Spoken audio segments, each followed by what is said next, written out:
നടത്തിയിട്ടുണ്ടായിരുന്നു. യുവമാരൊന്നും ആയുധത്താതെയാണ് മരിച്ചത്. അതിനുശേഷം കിട്ടിയ ഈ ആമാദ്യങ്ങളാണ് ഇന്നിവിടെ ഈ പ്രശ്നം ഉണ്ടാക്കുന്നത്. യുവമാരെ മുലമുടി മാറിയിട്ടേ ഉള്ളൂ. യുവമാർക്ക് കഞ്ചാവും കള്ളും കൊടുത്തിട്ട് ഈ സ്ഥാനാർത്ഥിയുടെ ഈ ജനാധിപത്യ സംവിധാനത്തിൽ നടക്കുന്ന തെരഞ്ഞെടുപ്പിൽ ജയിച്ച സ്ഥാനാർത്ഥിയുടെ ആഹ്ലാദ പ്രകടനം തടയുകയും സംഘത്തിന്റെ ഒരു കായികത്താവിന്റെ തലയടിച്ചു പൊട്ടിക്കുകയും ഉണ്ടായി. ഇത് ദേശീയ പ്രസ്ഥാനം എന്നുള്ളത് നമ്മൾ കയ്യം കെട്ടി നോക്കിയിരിക്കില്ല.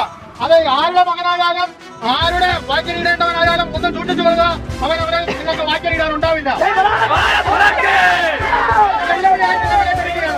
അതുപോലെ നിങ്ങളൊന്ന് ഓർത്തുകൊള്ളുക, ഈ രാജ്യത്ത് എല്ലാവർക്കും രാഷ്ട്രീയം പ്രവർത്തിക്കാനും പറയാനുമുള്ള സ്വാതന്ത്ര്യമുണ്ട്. ഈ മാവേലി നഗരം എന്ന് പറയുന്ന സ്ഥലം ഇവിടുത്തെ കോൺഗ്രസിന്റെ കുറെ ചോട്ടാ നേതാക്കളും മക്കാവുമാണ്. കാര്യമെന്ന് പറഞ്ഞാൽ ഇവിടുത്തെ ഒരു സഹകരണ ബാങ്കിന്റെ ഒരുത്താൻ ഇവിടെ വേറെ വീട്ടിലാണ് താമസം. അവരുടെ ഭാര്യയില്ല. ഇവിടെ വേറെ ഒരുത്താൻ ഇവിടെ കോൺഗ്രസിന്റെ മണ്ഡലം പ്രസിഡന്റ് ഇവിടെ ഒരു വീട്ടിൽ നിന്ന് വിളിച്ചിറക്കിക്കൊണ്ട് പോയിട്ടുണ്ട്. ഇതൊക്കെ നിങ്ങൾക്കെല്ലാം അറിയാം. യുവമാരുടെ മക്കാവുമാണ്. ഈ മക്കാവുള്ള സ്വയംവിധാനം നടത്താൻ വേണ്ടി സ്വൈരവിധാനം നടത്താൻ വേണ്ടിയാണ് ബാക്കിയുള്ള രാഷ്ട്രീയ പാർട്ടികളുടെ പ്രവർത്തനവും ഇവിടെ തടസ്സപ്പെടുത്തുന്നത്. നിങ്ങളൊന്നോർത്തോ, ഞങ്ങൾ ആണുങ്ങളാണ്, നട്ടലുള്ളവരാണ്. ഇവിടെ ഞങ്ങൾ രാഷ്ട്രീയ പ്രവർത്തനം നടത്തും, സംഘടനാ പ്രവർത്തനം നടത്തും. ആണത്വമുള്ളവരാണെങ്കിൽ ആശയപരമായി നേരിടാൻ വേണം. ഇല്ലാതെ ആയുധത്തിന്റെയും ഇരുളിന്റെയും മറവിൽ അപവാദ പ്രചരണങ്ങളുമായി വന്നാൽ നിന്നെ ഒന്നും വീട്ടിലെ കിടന്നുറങ്ങാൻ ഞങ്ങൾ അനുവദിക്കും.